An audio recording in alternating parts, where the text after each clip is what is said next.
Well, howdy, Who'da Thunkers. This is your host, Zeb of the Who'da Thunk It podcast, Season 2, Episode 20. And let's just get right into it, because this is going to be a long one, I'm thinking. A recommendation segment for this week is super simple. Anything Sir Christopher Lee worked on or inspired, watch it, check it out. Because that's who the episode is actually about, the main event. To me and my generation, he was the Sith Lord Count Dooku from Star Wars and the Evil Wizard Saruman from Lord of the Rings. It turns out his real-life story was much more legendary than either of those fictional characters combined. I kept finding fact after fact after this guy, story after story, that he was one of the coolest people to ever grace this earth, I swear. This episode is about Sir Christopher Frank Tarantini Lee. Just as a heads up to the blog readers, and I guess you audio listeners as well, I use a ton of images for this episode. I just kept finding amazing images of this man. Plus, there were a ton of memes claiming extraordinary facts about him that I wanted to double check. So let us start by going over his Guinness Book of World Records that he made, just to give you an idea of how amazing he was. There's multiple records he's set. So first, most screen credits for a living actor. That was made in 2007. He has since passed. But in 2007, after being acknowledged to have appeared in an incredible 244 film and TV movies, when he passed in 2015, the number had gone up to 282 acting credits, according to IMDb. Wikipedia has a comprehensive list of his acting credits. You can check it out. It just says Christopher Lee Filmography.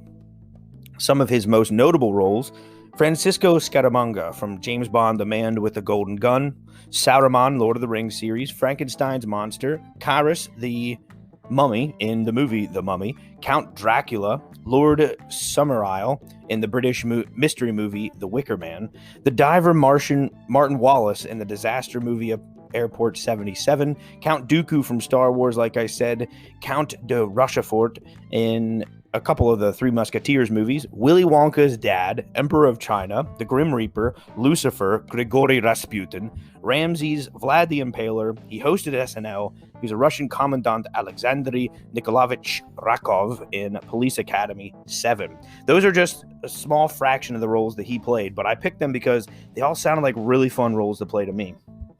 Another record he set: tallest actor in a leading role. It's a record he would go on to share with Wedding Crashers star Vince Vaughn. Christopher Lee was 6'5", so very tall. Most films with a sword fight by an actor.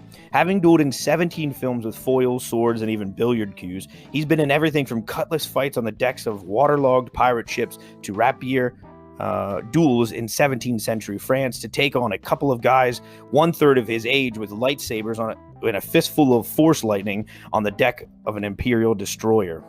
So in 2004, he helped set the record for first spoken dialogue in a massive multiplayer online role-playing video game, after lending his vocal talents to the game EverQuest 2. He played the role of Diz Ansem the Wise in Kingdom of Hearts game to set the record for oldest video game voice actor. That same year also saw Lee knighted for services in drama and charity before being awarded a BAFTA Fellowship in 2011. There's going to be so many awards I go over in this episode. In 2008, he was recognized by Guinness Book of World Records as the most connected actor living, after software developed by the University of Virginia that mapped the working relationship between 1,250,000 actors and actresses in the Internet Movie Database determined that Lee was at the center of Hollywood, quite literally. Like, everyone knew Christopher Lee. His networking skills must have been amazing. I bet he was a hoot to have at a party. But even legends have to start out somewhere. So that's all his records. Now let's just dial it back. That's how his life ended up. In the late 2000s, he had all these records about him. He was known by everyone who was, need to be known. But how did he start out? Well, Lee was born in England during the year 1922. That's right. And his father was Lieutenant Colonel Geoffrey Trollope Lee, and his dad lived from 1879 to 1941. Lee's father was a distant relative of Robert E. Lee, the head of the rebel army in the American Civil War. And he was a multi-decorated war hero who'd served as colonel in the 60th King's Royal Rifle Corps during World War I and the Boer War. So his dad was a veteran in 2 different wars, and his mother, Countess Estelle Marie, lived from 1889 to 1981. She was an Italian countess and descendant of Charlemagne. like the Charlemagne. One of Lee's ancestors on that side was the papal secretary of state, who refused to attend the coronation of Napoleon and is buried in the Pantheon in Rome next to Raphael. So quite the lineage. His mom's visage was apparently so striking that her portrait was painted by almost a dozen famous Italian painters. So he's got this smoking hot mom. He's got this war veteran of a dad, multi-war veteran.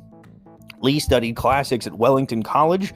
He was a champion squash player and like world-class fencer. He spent his spare time playing school hockey and rugby. His spare time playing these really difficult sports that you want to get into. You have to put a lot of time in. That was his spare time, just hockey and rugby. In 1939, Lee quit his desk job as a desk clerk to enlist in the Finnish army against the Soviet invasion of Finland. That's right. So this guy went from a desk clerk to fighting in the Winter War.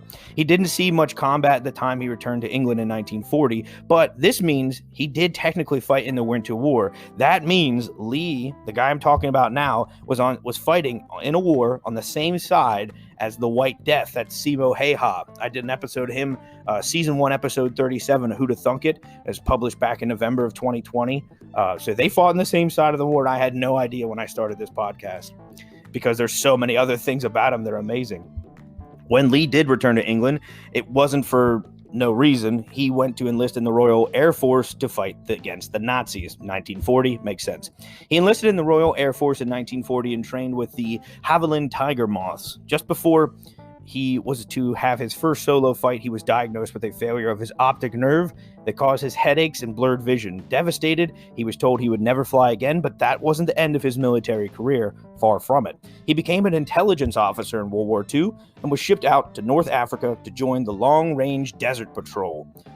I'll refer to it from here on out as the LRDP, Long Range Desert Patrol. And you're like, doesn't sound that fantastic, but it is, because they would later become to be known as the British SAS. Now, if you have any knowledge of military powers of the world, or have seen a few movies about history, or even played a Call of Duty game, you know the SAS are some hardcore warriors. Like Bear Grylls was in the SAS.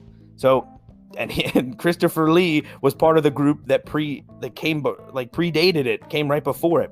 Although Christopher Lee himself seldom spoke about his time in the military, history shows that the LRDP were some of the most elite soldiers in World War II. While in Africa, they took convoys of hundreds of miles behind enemy lines, braving the formidable Sahara Desert, which kills entire armies, to sabotage Nazi Luftwaffe airfields with espionage, quick, precise attacks, and of course, explosives.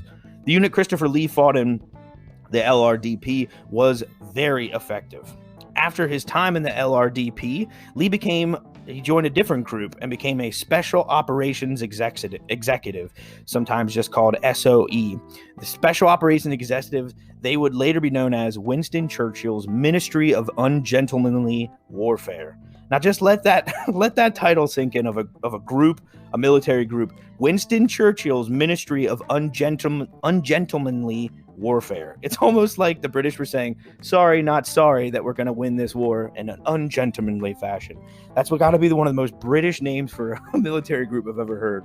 But these special operations executives led small team assaults on Germany's top secret nuclear weapon sites in Norway. They worked with Eastern European rebels to forces to destroy Nazi supply lines that would have given them a chance to defeat the Soviets. So they were a key role in winning World War II. Later in the 2000s, later in his life, he's an elderly man now, Lee was asked by a reporter about his time in the military. Lee, the 6'5" legendary war veteran famous for playing some of the most terrifying roles in cinematic history, stopped dead in his tracks when he was questioned. He turned to face the reporter and gestured for him to come closer. This man has played death, and he is now focusing all his attention on this reporter that is about half his height. Lee asked, "Can you keep a secret?" And if you hear the way Lee talks, he talks like that. It's so amazing. He's like, "Can you keep a secret?" To which the reporter eagerly said yes, expecting Lee to finally open up about his combat experience. At this, Lee leaned down and whispered in his ear, "So can I," and just walked out of the room. So he's like, "Can you keep a secret?" The reporter's like, "Yeah, so can I," and just left. So, so even though he doesn't say much about it, records show that when Lee retired from the military as a flight lieutenant in 1945, he was personally decorated for battlefield bravery by the Yugoslavian, Czech, Polish, and English governments, and he was also good friends with the former president of the Socialist Federal Republic of Yugoslavia, Josip Broz. So he had 4 different governments decorate him for battlefield bravery, not like doing a good job behind the lines, in the heat of battle. So he saw some stuff. After the war, Lee started his long career of acting in 1948, but it did take about 10 years till he got his first big role. In 1957, Lee got his first big hit, The Curse of Frankenstein, where he played Frankenstein's monster. What a cool role. And it just sort of kept rolling then. His career got even bigger. In 1958, he played one of his most iconic roles in Dracula, playing Count Dracula himself, and he went on to do like 9 sequels as Dracula. He's played Dracula more than any other actor. In 1959, he played the mummy, Karras, in the movie The Mummy. So the movie's called The Mummy. He was the mummy. Then in 1974, Lee played Francisco Scaramanga, the main villain from James Bond, the man with the golden gun. I have a picture on the blog of Lee holding the golden gun, and it's like, it's got to be one of the first times that anyone made holding a weapon look like baller, like really cool. So I thought that was neat. And he does look really cool holding this golden gun. Even though he played the villain in this movie, Christopher Lee was James Bond. Let me explain. Although Lee didn't get an official credit for inspiring the character, Ian Fleming, coincidentally Lee's step-cousin, has admitted that Lee's days as a spy are what inspired him to create the ultimate super spy, James Bond. So, and Ian Fleming and Lee fought together in the SOE, the Special Operations Executives, so during World War II. So they fought together, and Ian Fleming has said, yeah, he inspired me to write this. He was James Bond. Not officially, but oh my gosh. On to some of his next bigger roles. Like I said, my generation knows him as Count Dooku and Saruman, whereas older generations know him as Dracula and, James Bond villain. But with let's go on Lord of the Rings now. Sir Christopher Lee, Saruman, read The Lord of the Rings, the books, once a year, every year, until his death in 2015, and had done so since the year it was published because he was that old. He was also the only member of the cast and crew to have met J.R.R. Tolkien. So Lee was obsessed with The Lord of the Rings. And in 2010, an interview with Cinefantastique, Lee described meeting Tolkien as quite by chance. He said, quote, I met him with a group of other people in a pub in Oxford he used to go to, The Eagle and the Child. He said, I was very much in awe of him, and as you can imagine, so I just said, how do you do? And because he was a massive fan of the books, quote, he said, quote, the greatest literary achievement in my lifetime.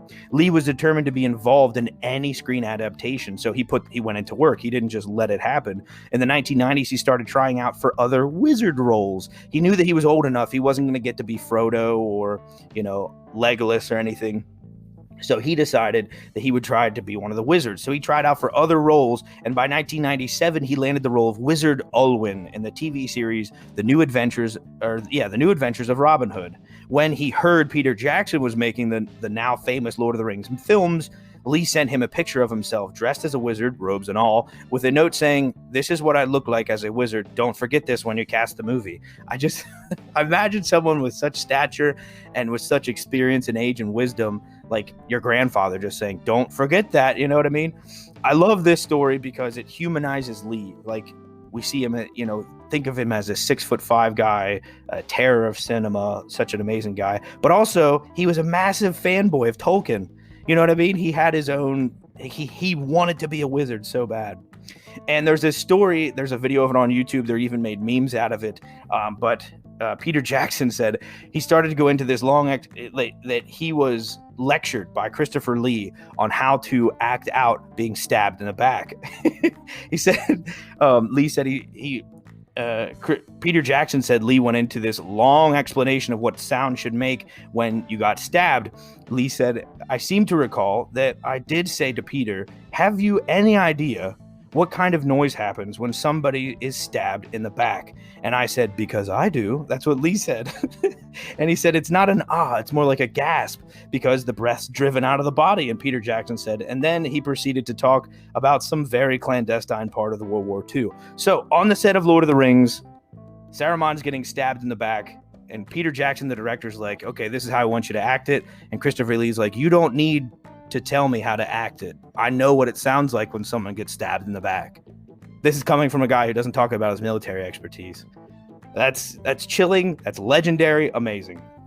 Also, Count Dooku, Christopher Lee, and the guy who played Grand Moff Tarkin in the Star Wars original trilogy were best friends in real life. Christopher Lee and Peter Cushing, that's their names, were in 24 movies together, and they once got kicked out of a movie theater for laughing too hard while watching Looney Tunes. I'm just imagining these two terrors of cinema giggling together like schoolboys at slapstick comedy in the form of Looney Tunes, and it's hilarious. Like, they're two of some of the most scariest guys that have ever graced the screen, and they're just giggling giggling like little schoolboys. Oh, it's funny. Like, there's so many memes on here and so many claims of Christopher Lee's life. I just kept running into so many new things. And here we go. Lee's music career. That's right. He was into music as well. I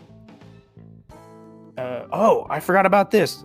Sometime in the 50s, Christopher Lee was engaged to the daughter of a Swedish count. So Swedish royalty, and he asked Lee to prove that he was worthy of marrying his daughter by getting the blessing of the King of Sweden. Lee, who had met the king of a few years earlier, just called and got his blessing. He's like, yeah, I can marry her. No problem. It was like a bet in a bar. But anyway, back to his music career. Going back to Lee's collegiate education on the classics, he was a classically trained vocalist. So when he was 88 years old, he came out with an album about his ancestor Charlemagne called Charlemagne by the Sword and the Cross. He did a metal album at 88. He played with Man of War and Rhapsody. His single, Let Legend Mark Me as the King, what a cool name for a metal song, was written by some of the guys from Judas Priest. So he's worked with some of the great metal people, and he has a great vocalist. I have a video on the blog of him teaching people how to use a sword, and just the way, like what he's saying about how to use a sword, his knowledge of the swords is impressive, but it's the way the man talked. You knew you were talking to a classic gentleman when you spoke with Christopher Lee, or you listened to him. And I'm just some miscellaneous accolades. These are the miscellaneous ones, the ones that didn't make their own topic, but are still amazing. Oh, Lee's also a master of golf, being the only actor to be a member of the Honorable Company of Edinburgh Golfers, the most prestigious country club in the world. He was married to Bridget Kronek, a Danish supermodel, for 54 years. He was commander of the Order of St. John's of Jerusalem, the Order of St. John, short for Most Venerable Order of the Hospital of St. John of Jerusalem, and also known as St. John International, is a British Royal Order of Chivalry constituted in 1888 by royal charter from Queen Victoria and dedicated to St. John the Baptist. So he was part of this. He's a commander of the Order of St. John. He's a Knight Bachelor of the Order of the British Empire. He received the World Awards Lifetime Achievement Award presented to him by Mikhail Gorbachev in 2013. He got an award from Gorbachev.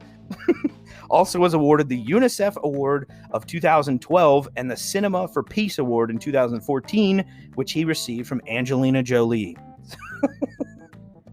There's just so many awards and so many achievements this man made. His characters were executed by have been executed by both Charles I of England and Louis XVI of France. He's portrayed Englishmen, Egyptians, Spaniards, Transylvanians, Frenchmen, Greeks, Poles, Chinese, Indians, Italians, Wallachians, Romans, Germans, Arabs, Gypsies, and Russians. Played the lead role in the biography of Muhammad Ali, the founder of Pakistan. He speaks English, German, Russian, Swedish, Italian, and French, and can do any English accent he wants, and sings everything from opera to death metal and a hardcore bass voice. Now, Lee's movies have grossed more than any actor ever. His top 5 alone grossed $4.4 billion. He filmed every single scene in Star Wars 3 in just a single day. He's never received a Best Actor nomination, but he's been in 4 movies nominated for Best Picture. Lee's belonged to 3 stuntman unions and did all his own stuff. all his own stunts. He even has cool stunt injury stories. He once busted his face smashing his head first through a actual plate glass window for a scene. He injured himself falling into an open grave while portraying Dracula, and once had his hand slashed open during a drunken sword fight with Golden Hollywood era star Errol Flynn. The man has so many stories. It's just amazing. He was a real life James Bond. He played Count Dooku. He was a living legend. You might point to his incredibly impressive ancestry or perhaps his military training, but after learning about his life, you have to realize he was different from most people in a spectacular way. I would have loved to have met him, maybe have a glass of brandy with the man, but I never will. I'm just lucky I got to see his movies while he was still around. Lucky there's still a lot of people around who knew him. This was a really long episode to do and a lot of research. I think you'd like the blog post. I always include a link in the description of the podcast. Check it out. Thanks for listening, Who'da Thunkers. That's the end of season 2, episode 20 of the Who'da Thunker podcast. I'll see you next week, guys. I'll probably be posting these on Wednesdays from now on as my work schedule shifted. So no big deal. Episodes come out on Wednesday, one day earlier. Thanks for listening. Talk to you next week.